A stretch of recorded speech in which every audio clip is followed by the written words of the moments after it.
네, 안녕하세요. 신답교회 성도 여러분. 한 주간 잘 지내셨나요? 저는 오늘도 찬송가와 찬양 총 두 곡을 나누기 위해 준비해온 찬양 한 걸음의 진행자 이청봉 전도사입니다. 봄이 왔음에도 불구하고 이렇게 비가 내려서 많이 쌀쌀한 날씨 중에 우리 성도님들 건강 어떠신지 걱정이 됩니다.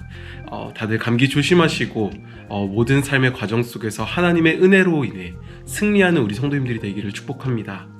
네, 오늘도 먼저 찬송가 한 곡 같이 나누어 보기를 소망합니다. 오늘 제가 준비해온 찬송가는요, 내 영혼의 그 깊은 데서라는 찬송가입니다.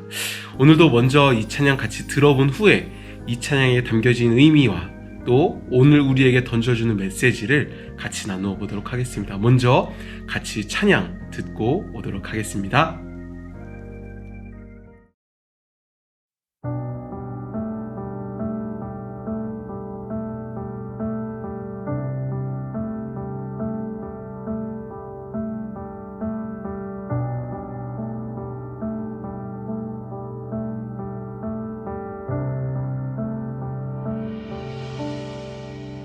내 영혼의 그 깊은 데서 맑은 가락이 울려나네.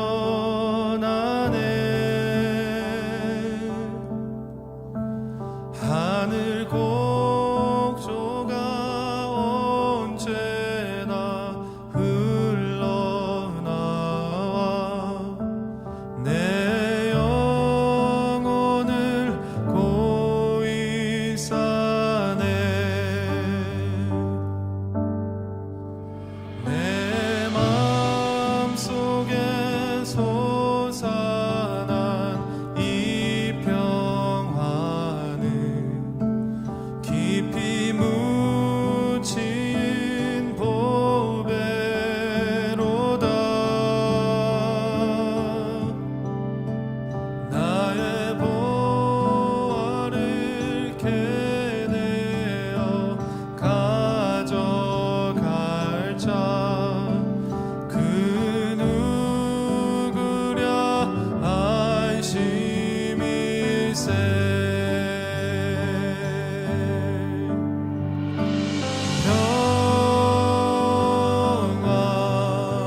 네, 찬송가 잘 듣고 오셨나요?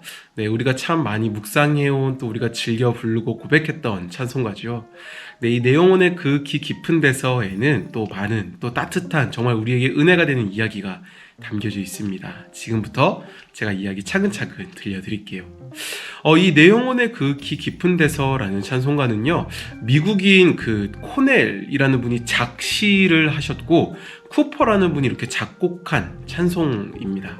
사실 이 찬송이 만들어지기까지는 하나님께서 굉장히 섬세하신 손길로 인도하셨던 그 인도하심이 느껴지는 아름다운 이야기가 담겨져 있습니다. 1889년 어느 가을 수양회에 참석했었던 작시를 했던 코넬은요, 집회에서 많은 은혜와 또 도전을 받았다고 합니다. 코넬은 그 은혜를 깊이 묵상하던 중에 자신의 마음을 감싸고 있는 하나님의 놀라운 평화를 느꼈다고 해요. 그는 이 마음의 평화를 단순히 흘려버리는 것이 아니라 어떤 종이를 찾아서 그 종이에 네 절의 시로 옮겨 썼다고 합니다. 그런데 그곳에서 나가는 길에 이 시를 적은 종이를 그만 바닥에 떨어뜨린 채 지나가고 말았다고 해요. 아마 그냥 이렇게 담으려고 했다가 흘렸든지 했겠지요. 만일 다른 누군가가 이 종이를 주워 쓰레기인 줄 알고 버렸다라면 이 아름다운 시는 그냥 이렇게 없어져 버리고 말았을 겁니다. 우리가 이렇게 고백하고 나누지 못했겠지요. 그런데 공교롭게도 얼마 후에 작곡자였던 쿠퍼 씨가 그곳을 가다가 땅에 떨어진 종이 조각을 발견합니다. 그리고 거기에 적혀져 있는 시를 그 쿠퍼 씨가 보고 읽게 되지요. 그곳엔 이렇게 쓰여져 있었다고 해요. 평화, 평화, 놀라운 평화, 하늘의 아버지로부터 내려오네. 내가 간구하오니 내 영혼을 그 사랑의 물결에 영원토록 덮으소서. 쿠퍼는 이 시를 보자마자 큰 감동을 받았다고 합니다. 그래서 그는 이 종이를 그저 간직하는 것으로 끝나지 않고 이 종이를 들고 즉시 올겐 앞으로 갔다고 해요. 그리고 그가 이 시에 곡을 붙였고, 그래서 지금 우리가 부르는 이 아름다운 찬양이 만들어졌다고 합니다. 그래서 내용원의 그 깊은 데서라는 찬송가는 사실 코넬과 쿠퍼라는 두 사람이 만든 찬송시라고도 할 수 있을 것 같아요. 그런데 두 사람이 함께 만들었지만 두 사람이 서로 모르는 가운데 하나님의 인도하심 속에 만들어진 감동의 찬송가, 그게 바로 우리가 즐겨 부르고 들었던 내영혼의 그 깊은 데서라는 찬송가입니다. 우리가 이 찬송가, 내영혼의 그 깊은 데서라는 이 찬송가를 묵상하고 또 이 찬송가에 담겨진 이야기를 떠올리면서 우리는 한번 생각해 볼 부분이 있습니다. 그것은 무엇이냐면 하나님의 일하심은 어떻게 나타나는가라는 것이지요. 우리는 살아가면서 하나님의 일하심을 경험할 때가 있습니다. 아픔 가운데에서, 좌절 가운데에서, 고난 가운데에서, 또 일상 가운데에서 우리는 하나님의 일하심을 경험할 때가 있지요. 하지만 그 일하심이 경험되어지기 이전, 즉 우리가 문제를 마주했을 때, 어려움을 마주했을 때, 연약함을 마주했을 때, 혹은 일상을 그냥 살아갈 때 우리는 하나님의 일하심을 어떤 모습으로 생각하고 상상하는가를 점검해 보아야 합니다. 우리는 때로는 우리가 상상하는 그 바운더리, 우리가 상상하는 틀, 우리가 상상하는 순서대로 하나님이 일하시기를 기대하는 모습이 있진 않나 생각해 봅니다. 하나님 이렇게 일하셔야지요. 혹은 하나님 여기서 이런 모습으로 나타나셔야지요 라는 느낌으로 말이지요. 그런데 어떤가요? 하나님이 우리의 상상대로 움직이십니까? 하나님께서는 우리의 뜻대로 움직여 주십니까? 아니요, 그러지 않습니다. 우리가 세운 계획보다 더 큰 계획을 가지고 움직이시는 분, 우리가 그렸던 그 그림보다 더 큰 그림을 그리고 계신 분, 우리가 세웠던 계획보다 더 큰 계획을 세우고 계신 분, 그게 바로 우리가 믿는 하나님이시지요. 우리는 시간 속에 살아갑니다. 또 우리는 이런 어떤 물리적인 환경 속에 살아갑니다. 하지만 하나님께서는 시간을 초월하시는 분, 또 하나님은 물리적인 공간을 초월하시는 분이시지요. 그 하나님이 우리를 인도하신다라고 고백할 때에 우리는 결코 우리의 계획, 우리의 어떤 경험, 우리의 상황에만 하나님을 끼워 맞출 수 없을 겁니다. 왜죠? 그 하나님은 시간과 공간을 초월하는 하나님이시기 때문입니다. 우리가 오늘 하루를 살아갈 때, 또 우리가 일상을 살아갈 때, 문제를 마주할 때 평안함을 경험할 수 있는 이유, 오늘의 이 찬송가처럼 평화로다 라고 고백할 수 있는 이유, 그 모든 것을 초월하시는 하나님이 우리와 함께 하시기 때문입니다. 사랑하는 신답교회 성도 여러분, 모든 것을 초월하시는, 모든 것의 주관자가 되시는 그 하나님 안에서 살아가는 우리가 되길 소망합니다. 사람의 시선, 사람의 경험, 사람의 생각에만 갇혀서 사는 것이 아니라 그것을 뛰어넘어 임하시는, 그것을 뛰어넘어 역사하시는 하나님의 놀라우신 은혜를 맛보는, 또한 그것을 기대하는 우리 신답교회 성도님들이 되시기를 주님의 이름으로 축복합니다. 다음으로는 또 우리가 함께 많이 나누었던 찬양 같이 나누어 보려고 하는데요. 오늘 나눌 찬양은 나의 가는 길이라는 찬양을 좀 나누어 보려고 합니다. 우리가 많이 찬양으로 불렀던 곡인데요. 또 이 찬양에도 정말 가슴 저린, 또 우리에게 은혜가 되는 이야기가 담겨져 있습니다. 먼저 그 이야기를 나누기 전에 찬양 같이 나누고 오도록 하겠습니다. 함께 찬양 듣고 오겠습니다.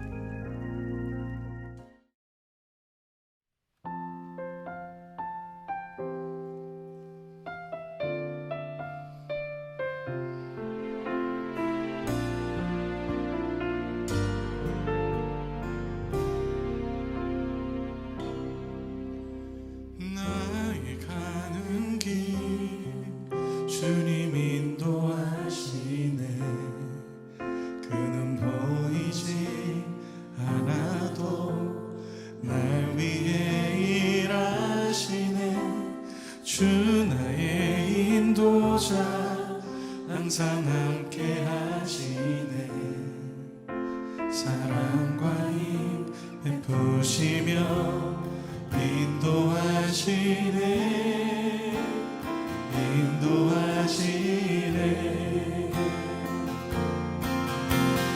나의 가는 길 주님 인도하시네. 그는 보이지 않아도 날 위해 일하시네. 주 나의 인도자 항상 함께 하시네. 사랑과 힘 베푸시며 인도하시네.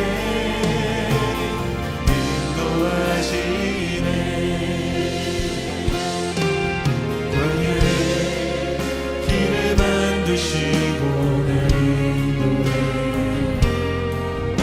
사막의 강 만드신 것 보라. 하늘과 땅 별에도 주의 말씀 영원히 내 삶 속에 새 일을 행하리. 나의 가는 길 주님 인도하시네. 그는 보이지 않아도 나 위해 일하시네. 주 나의 인도자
네, 찬양 잘 듣고 오셨나요? 네, 이 찬양도 우리가 앞서 이야기한 것처럼 많이 듣고 또 나누어 본 찬양이지요. 이 나의 가는 길이라는 찬양은요, 이 크리스천 싱어송라이터인 워십 리더 돈 모엘 씨가 이렇게 만든 곡입니다. 그래서 영어로 하면 이런 God will make a way라는 뜻을 가진 어떤 찬양이라고 해요. 근데 이 찬양에도 이야기가 있는데 지금부터 제가 들려드릴게요. 이 돈 모엘 씨는요, 어느 날 밤 장모님으로부터 전화 한 통을 받습니다. 근데 그 전화가 어떤 내용인가 하니까 아내 누이와 그의 남편인 크레이그와 수잔이 스키 여행에서 아이들을 데리고 오는 동안에 비극적인 자동차 사고에 연루되었다라는 내용의 통화를 받게 됩니다. 그러면서 아이들은 차량에서 튕겨져 나갔고 9살 소녀는 즉사를 했고 나머지 3명은 중상을 입게 되었다는 소식을 장모님으로부터 전화를 통해 듣게 됩니다. 그러면서 돈 모엘 씨는 그 경험을 이야기할 때에 이렇게 얘기합니다. 인생을 바꾸는 경험이었다. 나는 무엇을 말해야 할지 몰랐다 라고 말이죠. 그러면서 또 이렇게 이야기해요. 그 크레이그는 교회에서 성경 교사였고 둘 다 믿음으로 가득한 사람이었다. 그러면서 나는 비행기에서 무엇을 그들에게 말해야 될지 고민하고 생각하면서 이렇게 기도하던 중에 이사야서를 묵상하게 되었는데 이사야서 43장 19절에 내가 광야의 길을 사막의 강을 내리니 라는 말씀이 떠올랐다 라고 합니다. 그 안에서 주님은 돈 모엘 씨에게 노래를 주셨다라고 이야기를 해요. 사실 비공식적으로 돈 모엘 씨는 슬픔에 찬 친척들을 위해 이 가사의 노래를 부른 바 있다고 해요. 그래서 한 자녀가 떠난 나머지 3명이 중상을 입은 그 슬픔에 찬 자리 가운데에서 그는 이런 노래를 했다고 합니다. 나의 가는 길 주님 인도하시네. 그는 보이지 않아도 날 위해 일하시네. 그는 절망적으로 쓰여진 노래였지만 그들에게 희망의 말을 전했다라고 하면서 주변의 모든 것이 사라졌을 때 하나님은 당신이 볼 수 없는 방식으로 일하고 계신다 라고 돈 모엘 씨는 전합니다. 그러면서 돈 모엘 씨는요, 이 노래에 대한 영감을 이렇게 나누어요. 우리들은 너무 자신의 삶에 대해서 모든 것이 잘 될 것이라 생각한다. 하지만 누구나 직장을 잃고 이혼하거나 가족을 잃거나 건강에 치명적인 진단을 받을 수 있다. 이러한 일이 오면 당신이 가진 그 세계관은 흔들리게 될 것인데 그때 우리는 이렇게 생각할 것이다. 어떻게 내 이야기에서 내 삶에서 희망을 찾을 수 있을까? 이어서 그는 이런 도전을 우리에게 던집니다. 사람들이 절망에도 불구하고 하나님이 함께 계심을 알기를 원한다. 당신이 충분히 가까이 다가간다면 당신의 삶에서 하나님의 손길을 볼 수 있다 라고 말이지요. 여러분, 우리는 이 나의 가는 길에 담겨져 있는 이야기, 또 이 찬양에 담겨져 있는 가사를 떠올리시면서 한번 이런 질문을 우리에게 다시 한번 던져봐야 됩니다.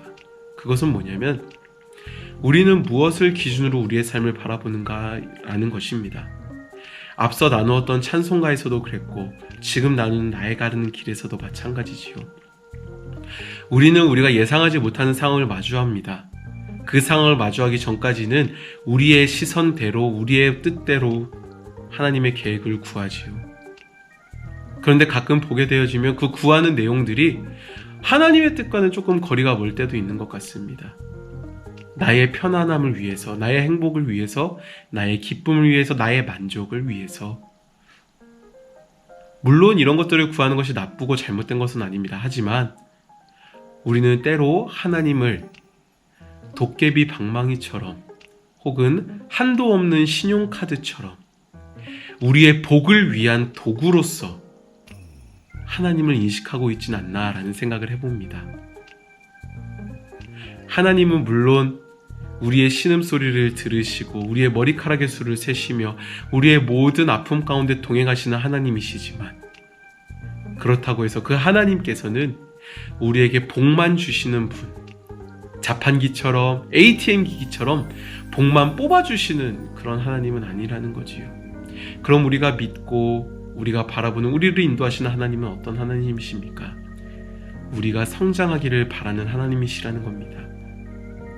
그저 주는 대로 아무것도 할 줄 아는 것 없이 수동적인 신앙인으로서 사는 것을 원하지 않으시는 하나님이십니다.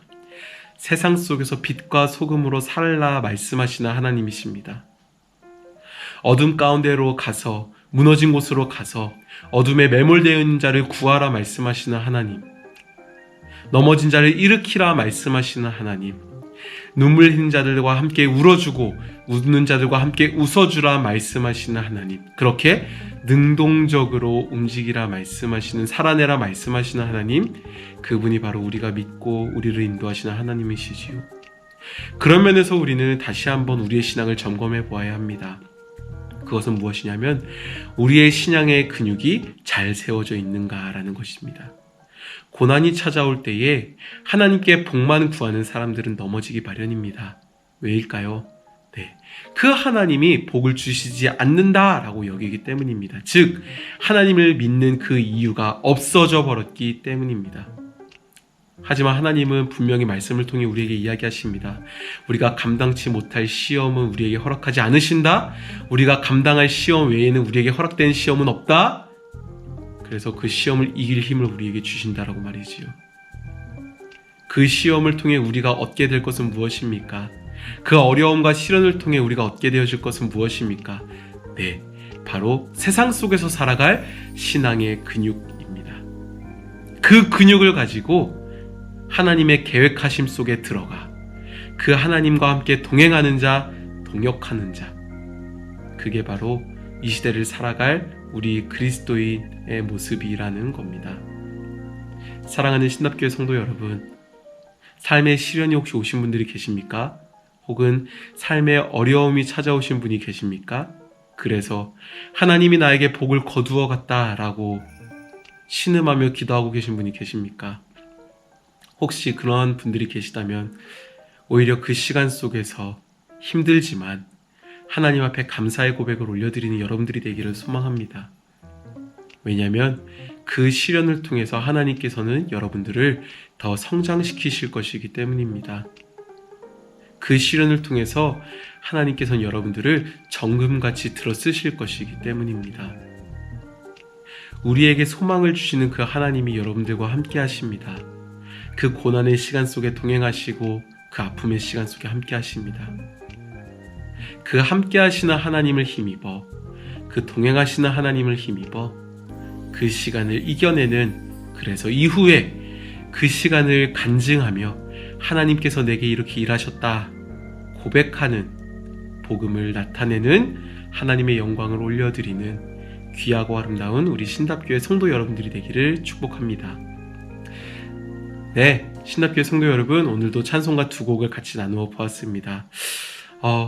바라기는 요즘 봄이라서 길을 다니다 보면 꽃냄새가 이렇게 날 때가 있던데요. 바라는 것은 우리 성도님들을 통해서 찬양의 향기가, 예수 그리스도의 그 사랑의 향기가 이 땅 가운데에, 삶의 터전 가운데에 흘러가길 소망합니다. 그래서 정말로 어둠이 가득한 이 땅 가운데, 무너져 있는 이 땅 가운데에, 신음이 넘쳐나는 이 땅 가운데에 예수 그리스도의 위로의 향기가, 예수 그리스도의 사랑의 향기가 흘러가서 무너진 자들이 소망을 바라보고, 넘어진 자들이 다시 일어나고, 낙심한 자들이 다시 마음을 세우는, 그래서 하나님 앞으로 나와 함께 하나님을 예배하는 역사가 우리 성도님들을 통해 일어나게 되기를 주님의 이름으로 축복합니다. 저는 다음 주 이 시간에 또 다시 찬양 두 곡을 준비해서 오겠습니다. 다음 시간에까지 우리 성도님들 하나님 안에서 승리하십시오. 그러면 다음 시간에 다시 찾아뵙겠습니다.